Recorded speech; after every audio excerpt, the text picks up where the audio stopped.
अस्सलाम वालेकुम, क्या हाल है। मुझे यकीन है आप और आपका ख़ानदान दोनों महफूज होंगे और ये इंशाल्लाह महफूज रहेंगे। हम अभी आपको एक वीडियो दिखाएंगे। ये वीडियो यकीनन आपका माइंड बदल देगी और मुझे यकीन है ये आपकी ज़िंदगी को भी तब्दील कर देगी। लेकिन इस वीडियो पर जाने से पहले मेरी आपसे रिक्वेस्ट है, आपने अगर अभी तक हमारा चैनल सब्सक्राइब नहीं किया तो ये जो आपकी स्क्रीन पर एक रेड निशान नज़र आ रहा है, आप इसे टच कर दीजिए और ये जो घंटी का छोटा सा निशान नजर आता है आपकी स्क्रीन के ऊपर, आप इसे भी पुश कर दीजिए। ये फैसला आपकी जिंदगी को तब्दील कर देगा और यकीनन ये वो चैनल है जो आप और आपके अहले खाना की जिंदगी बदल देगा, इंशाल्लाह, ये मेरा दावा है। और तुगरल की असल कहानी सुनिए। आजकल तुर्की के ड्रामे अल तुगरल की बहुत धूम मची हुई है। ये सीरीज 2014 में शुरू हुई और इसने देखते ही देखते तुर्की समेत पूरे सेंट्रल एशिया में धूम मचा दी। इस कामयाबी के साथ ही अल तुगरल की मुख्तलिफ इस्लामी जुबानों में डबिंग हुई और यह पूरी इस्लामी दुनिया का मकबूल तरीन ड्रामा बन गया। यूरोपीय और अमरीकी माहिरीन इसे एक खामोश इस्लामी इंकलाब और इस्लाम का सकाफती बम करार दे रहे हैं और इनका यह खदशा गलत नहीं। क्यों? क्योंकि इस ड्रामे ने पूरी इस्लामी दुनिया के सोए हुए जज्बात जगा दिए हैं और 58 इस्लामी मुल्कों के नौजवान अपने अंदर एक अल तुगरल करवटें लेता हुआ महसूस कर रहे हैं। यूरोपीय मीडिया इस हकीकत से वाकिफ है, लिहाजा ये जानबूझकर ड्रामे के तमाम अदाकारों की गैर अखलाकी तस्वीर और जाती जिंदगी के मनफी पहलू सोशल मीडिया पर वायरल कर रहा है ताकि मुसलमान नौजवानों को यह बावर करवाया जा सके कि अल तुगरल सिर्फ एक ड्रामा है, हकीकत नहीं। लेकिन लोग इसके बावजूद इस तुर्क ड्रामे के साथ अटैच होते चले जा रहे हैं। मैंने खुद भी जज्बात में बहकर अल तुगरल देखना शुरू कर दिया था और फिर मैं भी इससे मुतासर होता चला गया। मैं 4 दिनों में इसकी 200 किस्तें देख गया, जबकि इसकी टोटल 500 किस्तें हैं। अल तुगरल बेशक मेकिंग, अदाकारी, स्टोरी, अफेक्ट्स, किरदार नगारी और लोकेशन के लिहाज से एक शानदार तख्लीक है। यह किसी भी तरह गेम ऑफ थ्रोन्स से कम नहीं, लेकिन इसके साथ साथ यह भी ज़हन में रखें कि अल तुगरल की कहानी 90% फिक्शन है। मैं क्योंकि ज़्यादातर जगह खुद विजिट कर चुका हूं और मैंने तुर्क तारीख भी पढ़ रखी है, लिहाजा मैं जानता हूं कि अल तुगरल की असल कहानी ड्रामे की कहानी से बिल्कुल मुख्तलिफ है। असल कहानी क्या है यह मैं आज आपको बताना चाहता हूं, तो सुनिए। काई ओगैर तुर्कों का एक छोटा सा खाना बदोश कबीला था। ये लोग भेड़ें चराते थे, कालीन बनाते थे और जड़ी बूटियां इकट्ठी करते थे। ताहम इनके मर्द शानदार तलवारबाज, घुड़सवार और बहादुर होते थे। ये लोग शाम यानी सीरिया की मुख्तलिफ वादियों में खैमे लगाकर रहते थे। जब किसी जगह पानी, चारा और अनाज खत्म हो जाता था तो ये खैमे उखाड़ कर आगे चल पड़ते थे। 13वीं सदी खौफनाक जंगों की सदी थी। शाम और फलस्तीन में सलीबी जंगें चल रही थी। सेंट्रल एशिया में मंगोल और सल्जूक लड़ रहे थे और यूरोप की तरफ से बाज़ेंटाइन भी हमले करते रहते थे। लिहाजा हर तरफ खून की नदियां बह रही थी।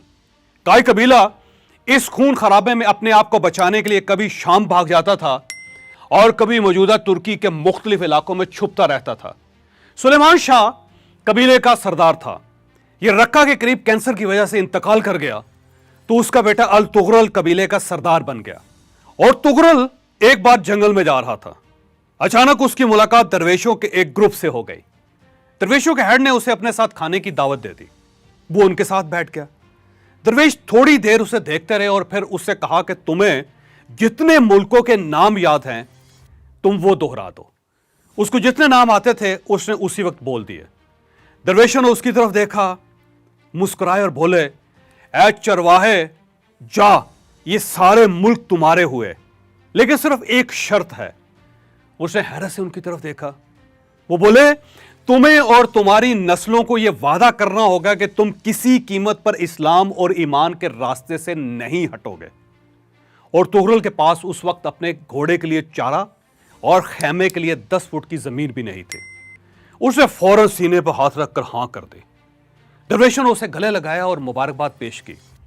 दरवेशों के हेड हजरत महियुद्दीन इब्ने अरबी थे। इब्ने अरबी ने और तुगरल के गले में एक तावीज डाल दिया और उसकी तलवार पर हाथ फेर कर कहा, यह तलवार जब तक इस्लाम के लिए उठती रहेगी, यह कभी तुम्हारे और तुम्हारी नस्ल के हाथ से नहीं गिरेगी। اس کے بعد انہوں نے فرمایا کہ میری زندگی زیادہ نہیں، میں دنیا سے چلا جاؤں گا، یہ یاد رکھو میرے بعد میری قبر گم ہو جائے گی، لیکن جس دن شین میں داخل ہوگی اس دن میری قبر دوبارہ ظاہر ہو جائے گی، اور اس سین کا تعلق تمہاری نسل سے ہوگا، اور اس سین کو میری قبر کے ظاہر ہونے کے بعد نبی اکرم صلی اللہ علیہ وسلم کی تلوار اور خانہ کعبہ کی چابیاں ملیں گی، اور اس کے بعد دنیا تم لوگوں کے عروج پر حیران رہ جائے گی۔ اور تغرل کو ابن عربی کی یہ بات سمجھ نہیں آئی، لیکن یہ پیشین گوئی 300 سال بعد منوان پوری ہو گئی۔ یہ پیشین گوئی کیا تھی اور یہ کیسے پوری ہوئی، یہ میں آپ کو انشاءاللہ اگلی ویڈیو میں بتاؤں گا، اور یہ ایک انتہائی ایمان افروز واقعہ ہے۔ تاہم میں واپس اور تغرل کی طرف آتا ہوں۔ ابن عربی اپنے شاگردوں کے ساتھ حلب روانہ ہو گئے، جبکہ اور تغرل نے اپنا قبیلہ لیا اور یہ لوگ چراگاہ کی تلاش میں انقرہ کی طرف روانہ ہو گئے۔ انقرہ کو اس دور میں انگورا کہا جاتا تھا۔ یہ لوگ سفر کرتے کرتے انگورا کے قریب پہنچے تو پہاڑ کے نیچے خوفناک جنگ چل رہی تھی۔ یہ لوگ پہاڑ پر کھڑے ہو کر جنگ دیکھنے لگے۔ جنگ میں ایک فریق بری طرح مار کھا رہا تھا، اور تغرل کے دل میں اچانک کمزور فریق کی مدد کرنے کا خیال آیا۔ اس کے پاس 400 گھڑ سوار تھے۔ یہ لوگ اپنے گھڑ سواروں کو علب کہتے تھے۔ اس نے اپنے علبس کو اشارہ کیا، یہ پہاڑ سے اترے اور کمزور لشکر کی مدد شروع کر دی۔ یہ کمزور لشکر کے لیے غیبی مدد ثابت ہوئے۔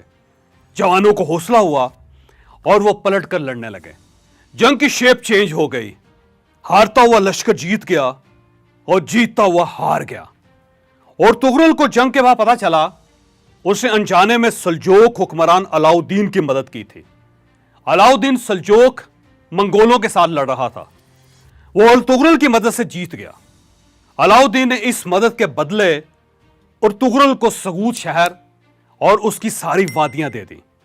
یوکائی قبیلے کو مستقل علاقہ مل گیا، اور تغرل اپنی ایمانداری، بہادری اور وفاداری کی وجہ سے علاؤالدین سلجوق کا مشیر خاص بن گیا۔ سلجوق نے اسے جی بھر کر نوازا، اور تغرل کا انتقال سغوت شہر میں ہوا۔ اس کا مزار بھی وہیں ہے۔ مجھے 2013 میں اس کے مزار پر حاضری کا اتفاق ہوا تھا، اور تغرل کے بعد اس کی تلوار اس کے بیٹے عثمان کو مل گئی۔ وہ بھی سلجوقوں سے جڑا رہا، لیکن وہ زندگی میں زیادہ کمال نہیں کر سکا۔ تاہم اس کا بیٹا اور خان اپنے دادا تغرل پر گیا تھا۔ سن 1300 میں سلجوق حکومت ختم ہو گئی تو اور خان نے اپنے والد عثمان کے ساتھ مل کر اپنی جاگیر کی حفاظت شروع کر دی۔ یہ لوگ عیسائیوں سے لڑتے لڑتے بورسا شہر پہنچ گئے۔ یہ بازنٹائن امپائر کا بڑا شہر تھا۔ اور خان نے یہ فتح کر لیا۔ عثمان اس وقت بوڑھا اور بیمار تھا۔ وہ بورسا کی فتح کے بعد ایک درخت کے نیچے بیٹھ گیا۔ اور خان آگے بڑھا، اس نے اپنے والد کا ہاتھ چوما اور والد عثمان کے نام پر سلطنت عثمانیہ کی بنیاد رکھتے۔ عثمان غازی 1 سال بعد انتقال کر گیا۔ اسے بورسا شہر ہی میں دفن کر دیا گیا۔ اور خان بھی بعد ازاں بورسا میں دفن ہوا۔ مجھے وہ درخت جس کے نیچے خلافت عثمانیہ کی بنیاد رکھی گئی تھی اور عثمان غازی اور خان کے مزار پر جانے کا اتفاق بھی ہو چکا ہے۔ ہم یہ کہہ سکتے ہیں کہ خلافت عثمانیہ کا اصل بانی اور خان تھا، لیکن اور تغرل کی کنٹریبیوشن کو بھی مسترد نہیں کیا جا سکتا۔ یہ اگر اس دن انجانے میں علاؤالدین سلجوق کی مدد نہ کرتا اور اپنا قبیلہ لے کر آگے نکل جاتا تو آج تاریخ میں کسی جگہ اس کا نام ہوتا، نہ ہی خلافت عثمانیہ کا نام ہوتا۔ آپ قدرت کا کمال دیکھیے، ایک چھوٹے سے اتفاق نے کس طرح دنیا کی سب سے بڑی اور 600 سال تک برقرار رہنے والی سلطنت کی بنیاد رکھتے۔ لیکن ان سب کے پیچھے ایک شخص کی دعا تھی، اور وہ شخص تھا حضرت محی الدین ابن عربی۔ دنیا کے جو لوگ دعاؤں کے منکر ہیں، ان کے لیے التغرل کی کہانی، التغرل کی مثال کافی ہونی چاہیے۔ ایک صاحب نظر کی نظر التغرل جیسے چرواہے کو اتنا عظیم بنا دیتی ہے کہ اس کی نسل 600 سال تک دنیا کے 3 بر اعظموں پر حکومت کرتی ہے۔ اور آپ مزید برکت دیکھیے، اس شخص کے نام پر بننے والی ڈرامہ سیریز بھی مقبولیت کے ریکارڈ توڑ دیتی ہے۔ آپ کو دعا کا اثر جاننے کے لیے مزید کس مثال کی ضرورت ہے؟ ہم اب حضرت محی الدین ابن عربی کی پیشین گوئی، سین اور شین کے تعلق، نبی اکرم صلی اللہ علیہ وسلم کی تلوار اور خانہ کعبہ کی چابیوں کی طرف آتے ہیں، اور آپ یہ سب کچھ انشاءاللہ ہماری اگلی ویڈیو میں ملاحظہ کریں گے۔ اگر آپ کو یہ ویڈیو پسند آئی تو آپ اسے کسی نہ کسی کے ساتھ ضرور شیئر کیجئے گا، یہ انشاءاللہ کسی نہ کسی کا مائنڈ ضرور چینج کرے گی۔